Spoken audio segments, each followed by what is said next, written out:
Good evening, students. Welcome to All 4C learning class. And we are in economics first year classes, unit 5th, according to our Telugu Academy books. Now we are in the market analysis, which belongs to unit 5. In this one, today we are going with perfect competition. For last 2 days, we are in the market analysis. Yesterday, we were discussing about what is market, and we also seen different types of markets, that is classification of market. Under that, we have seen how market is divided into 3 levels, basic levels. What is those basic levels? First, time based, area based, competition based. Time based again divided into 3 types: short period, very short period, long period. Area based again divided into 3 types: local, national, international. And competition divided again 2 types: perfect competition, imperfect competition. In that, we have seen what are the characteristics of perfect competition. Today we will discuss about that perfect competition. And of course, competition is divided into 2: perfect competition, imperfect competition. In the imperfect competition, again we have seen divided into 4 types. What they are? Monopoly, monopolistic competition, oligopoly and duopoly. Putting all of them to a side, we are in the competition based market. One of those competition based market, one is perfect competition. About perfect competition we are going to discuss today in detail. What is perfect competition and what are its characteristics? So now let's see. First one, meaning of perfect competition. Actually, the word competition denotes a different meaning in the market. Competition means it is a rivalry, going against each other, beating each other in the real market, whether it is about money matter or sales, supply, getting maximum share in the market. That is competition.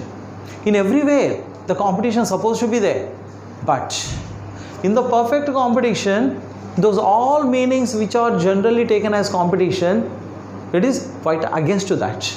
It is a paradox, a statement which is against to itself. Actually, here we are saying competition, but we are saying perfect. Perfect means exactly opposite to real rivalry in the market. In real market, what happens? Competition means there is a rivalry. You sell more or I sell more. You capture the maximum market or I capture the maximum market. Whoever capture the maximum market, they are going to gain the profits.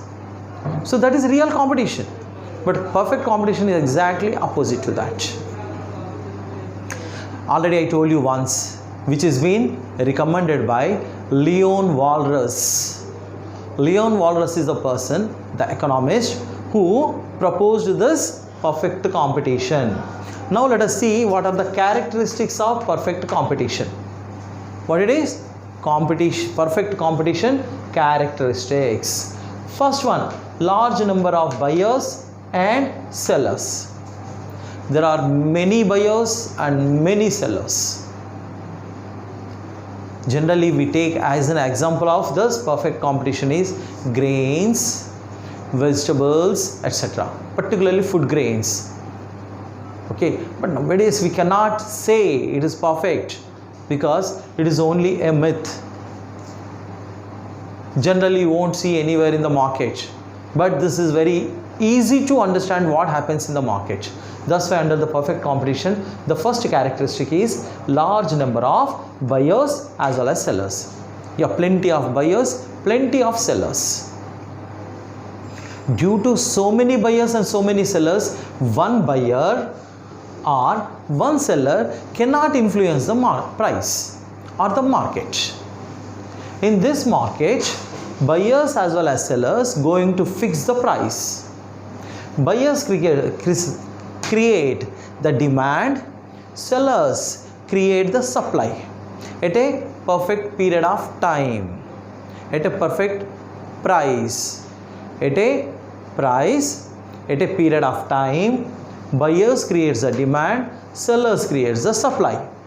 With these two, price is going to be determined.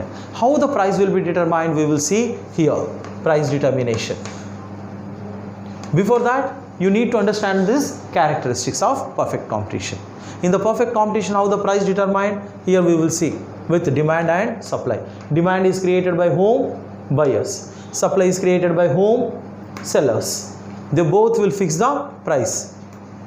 Okay, that we are going to watch here in the large number of buyers and sellers. Next we will see homogeneous commodities. One of the characteristics of this homogeneous commodities is all commodities are same in color, size, shape, taste, smell. In every aspect, every way they will be same. When all commodities are same, then why the price discrimination should be there? Everyone will be purchasing the same thing, everyone is selling the same thing. That's why there is no price discrimination to sell more commodities. And any one person, one buyer or one seller cannot make any difference in the large number of buyers and sellers market. Only one buyer, he says, I don't want to purchase it at this particular price, then it is your loss. If one seller says, I like to sell at a higher rate, it is your loss. No one is going to purchase from him. Means when there are large number of buyers and sellers, one cannot make any difference when all the commodities are homogeneous. There are two types or three types: homogeneous, heterogeneous. Heterogeneous are all the commodities different. Heterogeneous. One is alike, another is another like. Homogeneous, all are alike, identical, twin. So all the commodities are identical commodities. Commodities means goods as well as services. Now we see the third one. No restrictions to enter into the market or exit from the market. No restrictions in the perfect competition. Here let us see. If it is a monopoly, there are restrictions to enter into the market. Generally government monopolies we will see nowadays. Government put the restrictions. Who is supposed to manufacture that particular commodity? For example, see, RTC bus only can move from one town to another town, stopping wherever it wish and getting the passengers into the bus. RTC, TSRTC, Telangana State Road Transport Corporation have a right on the road. Wherever they wish, they can stop the bus, they can get the passengers, they can leave the passengers. But any private service does not have that right. They can move the passengers from one place to another place, but only they can get all the passengers at one place and they can go to another place and get them down, dump them in another place. They cannot stop every stop. You are getting my point? See, there is a restriction. Privateers doesn't have any right on the road to stop and get the passengers. Only government has it. See, that is a restriction. But in a perfect competition, there are no restrictions. No restrictions. Anyone can enter, anyone can exit. Anyone can sell any commodity.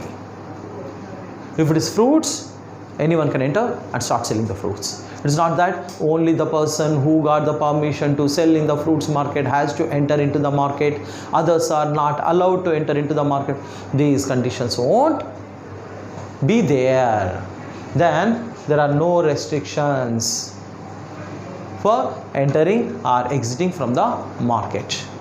In this particular word, no restrictions, we will see government is giving free hand to the all buyers or all sellers. Next, fourth one, free entry and exit. Means what? Anyone can enter into the market, anyone can exit from the market. Producers or sellers. Producers or sellers can enter into the market or exit from the market. Why does they enter into the market and exit from the market? When they smell the profit in any particular production line, When they see lot of profits, the people who are in that market, in that production line, then new people will enter into the market to get the share of those profits. Like there are only 4 sellers, let us say, assume there are only 4 sellers, and their cost per unit is only 10 rupees. To manufacture this one pen, 10 rupees. And there are only 4 sellers. They are selling this at the price of 15 rupees. Means 50% profit. When they are getting lot of profit, then what happens? Automatically others get tempted to enter into the market. They will see lot of profit. 10 rupees manufacturing cost and price is 15 rupees, 50% profit. No loss, no profit, lot of profit. Then everyone want to enter into the market because they smell the profit. There is lot of profit. For that profit, they enter into the market. When just assume if so many people entered into the market, they all started manufacturing the pens. Supply increases. When supply increases and demand constant, then price starts falling from 15 rupees to 14 rupees, 13 rupees, 12 rupees, 11 rupees. Manufacturing cost is 10 rupees, price is 10 rupees. No loss, no profit. Then the new firms who entered, they cannot survive there. When they see the profit, they come. When they are not getting profits, they are ready to leave. See, when there are only 4 producers, less supply. Due to less supply, more price, because demand is high and supply is less. That's why 10 rupees. The cost of pen is 10 rupees, but selling at the price of 15 rupees. 50% profit. Everyone is happy. All those 4 producers. By watching these 4 producers' happiness, plenty of other producers entered into the market. Lot of output entered into the market. Due to lot of output, demand is same. All of a sudden, price starts falling down from 15 to 10. If it goes beyond that one, if the cost is greater than the price, then organizations start getting the losses. When they start getting the losses, what happens? Whoever in the market, who entered into the market previously, those 4 people are freshly, who are entered newly into the market. Some of them will leave the market. Free entry into the market, free exit from the market. When the profits are there, they will enter.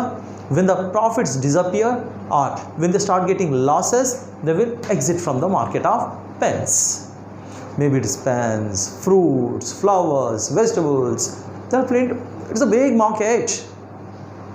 So that is the result of this free entry, free exit, because there are no restrictions from the government side. Government is not putting the restrictions, only 4 people have to produce. Any number of people can produce.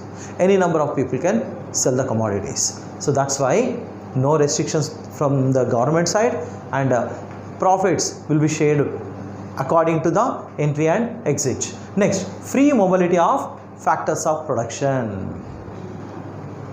What is this?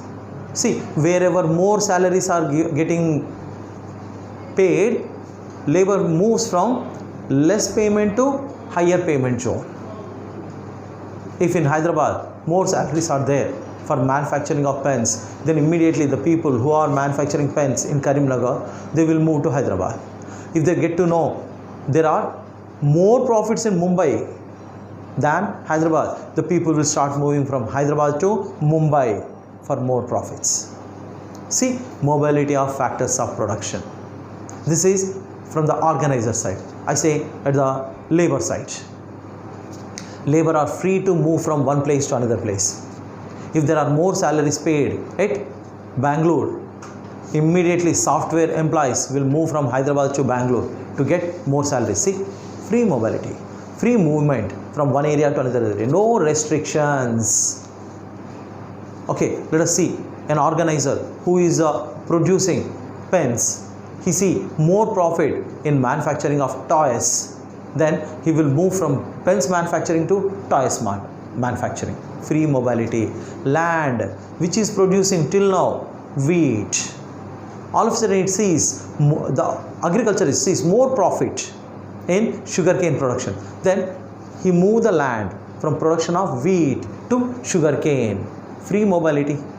Okay, those things can be seen here. Factors of production will move freely from production of one commodity to another commodity. Free movement of factors of production. Now we will see no transport cost is added to the price. Actually, this transport cost is added to the total cost directly. Otherwise, what happens? If transport cost we are going to add again and again and the commodities not being at a time added to the total cost, then what happens? See, if the thumbs up bottles are manufactured in Hyderabad, then at Hyderabad the price is supposed to be less because there is no transport cost within Hyderabad. If it is being sold in Bangalore, not being in Hyderabad, then the price of thumbs up bottle is supposed to be more at Bangalore because it is manufactured in Hyderabad. Hyderabad, there is no transportation cost, so it should be sold at the price of 10 rupees. But Bangalore, it's supposed to be sold at the price of 12 rupees. See, price difference is coming. If you add the transport cost, price difference comes. And price difference should not happen in the perfect competition. You sell how many ever commodities, price is going to be the same in the total market. To avoid that, this no transport cost is added. Knowledge of the market to the consumers. It is an assumption.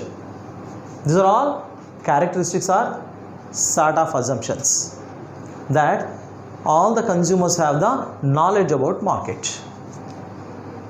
Perfect knowledge. What is the commodity quantity, quality and price here in this market and in other market. Then automatically what happens in the other market, if the price is less, people will move, consumer will move from this market to that market. Automatically demand will increase there and price increases, and here demand decreases and price decreases. See, so simple. Let us say at Hyderabad price is 12 rupees, at Bangalore price is 8 rupees. Then what happens? People from Hyderabad where 12 rupees moves to Bangalore. Demand at Bangalore increases, then the price from 8 rupees goes to 10 rupees. Whereas demand of Hyderabad decreases, so the price goes down from 12 rupees to 10 rupees. In that way, the balance is going to be the same and everywhere the price is going to be the same. So consumers have a perfect knowledge of market and the prices. So these are the characteristics of perfect competition.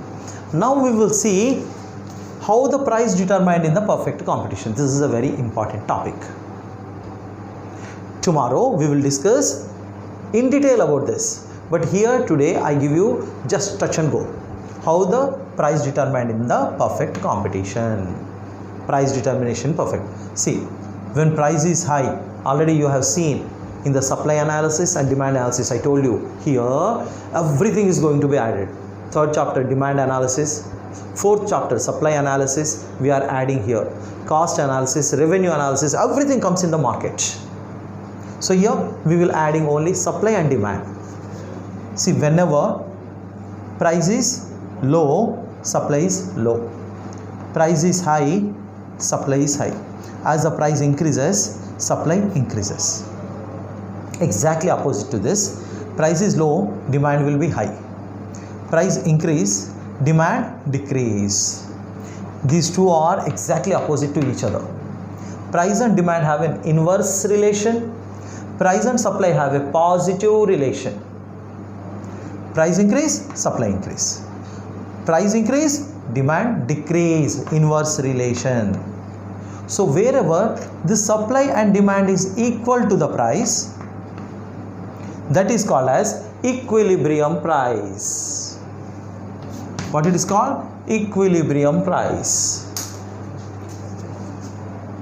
Where demand and supply equal to whichever the price, that price is going to be called as equilibrium price. I already told you, price have a direct impact over supply and demand.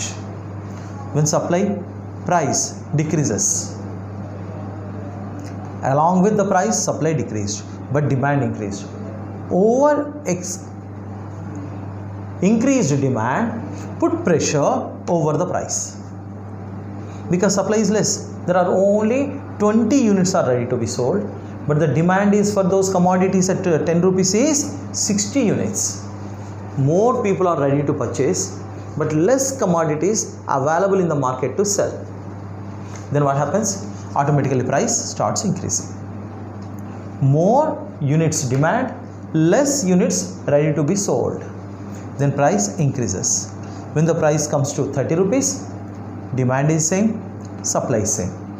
It will become equilibrium. For some time, it will be stable. Due to some reasons, all of a sudden price increased. Let us assume, due to some reasons, all of a sudden price increased to 50 rupees. Not being 30 rupees or 10 rupees, it increased to 50 rupees. Then immediately what happens? Supply increases. Along with price, supply increases to 60 because producers see more profits. They start increasing their supply. But at the same time, demand decreases. When price increase, people don't want to purchase that commodity because their financial capacity goes down. They will purchase only 20 units. See here, when price is 50, supply units are 60. How many units of supply is there? 60 units of supply is there. But demand is only for 20 units. And extra, there are 40 units of supply just laying there in the market. Supply is more, demand is less. So this extra supply will force the price to decrease. People are not ready to purchase, but producers are ready to sell more commodities at higher price, but people are not interested to purchase. So these extra units which are in the markets are going to put pressure on price, and it will start again decreasing. It goes back to 30 rupees, again demand and supply is same, and market is at equilibrium of 30 rupees price. That we will see on the graph too. See in the graph what happens. I show you. Price is 30. Demand and supply is 40. We are showing on x-axis demand and supply. On y-axis price. At price 30 rupees. At demand 40 and supply 40 units. Market is in equilibrium. Let us assume, in case price increased to 50 rupees. Increased to 50 rupees. See, demand decreased, but supply increased. Supply increased. Demand is this much, supply is this much. Heavy supply, less demand. Then automatically price decrease and comes back to equilibrium. Let us see this in a different light. If price decrease,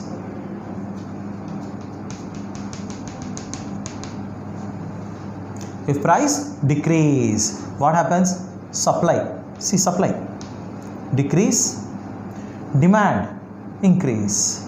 Supply is less at lower price. At lower price, that is P, let us say P1, P2. At lower price, supply is less, demand is more. So extra demand force the price back to 30 rupees. Let us say this is 10 rupees, this is 50 rupees. If price from 30 goes to 50 rupees, demand is only this much, supply is this much. Excessive supply force the price back to 30 rupees, equilibrium. If price decreases to 10 rupees or 20 rupees, supply is this much, demand is this much. This excessive demand force the price back to equilibrium. In this way, whenever price increase or decrease due to the market forces, the right word is market forces. What are the market forces? Demand and supply are the market forces. These two market forces force back the price to the equilibrium. Whether price increase, whether price decrease, these market forces, supply and demand, will force the price back to always equilibrium. That is what happens in the market. So With this, we did come across what are the characteristics of perfect competition. Let me again explain you the perfect competition characteristics. In the perfect competition is perfect. They will sell how many ever commodities at the same price. Total market price is same. Here we will see large number of buyers and sellers. Any one buyer or seller cannot influence the market. All the commodities are homogeneous commodities. There will not be any change, color, taste, smell, size, anyway. Next, no restrictions from the government. Anyone can enter, anyone can exit. Free entry and free exit. When profits are there in the market, newcomers enters into the market, new producers come. If the market is getting losses, the old people will exit from the market. Fifth, free mobility of factors of production. Wherever more payments, returns are there, factors of production moves to that particular area. Next, no transport cost. They add this transport cost directly to the total cost. That's why differently they won't add. Otherwise, from the production area to longer distance, price will change because price is going to be the same. That is one of the characteristic. Knowledge of market to the consumer is perfect. Consumer will have a perfect knowledge. That's why he is not going to be tempted with any other obligations or other prices. And here we have seen price determination in the perfect competition. Why price is going to be the same in the market? In the total market, these are the market forces, supply and demand. They will keep the price automatically in equilibrium because supply and demand controls the price. Price controls supply and demand. Price is low, supply is low, and demand is high. Price is high, supply is high, demand is low. Excessive supply force back the price. Excessive demand force back the price back to equilibrium. That also can be seen in here in this graph. With this, we are completing today's lesson. Tomorrow we will see in short period and in long period how the market will be in balance in the perfect competition. Okay students, let us say good day.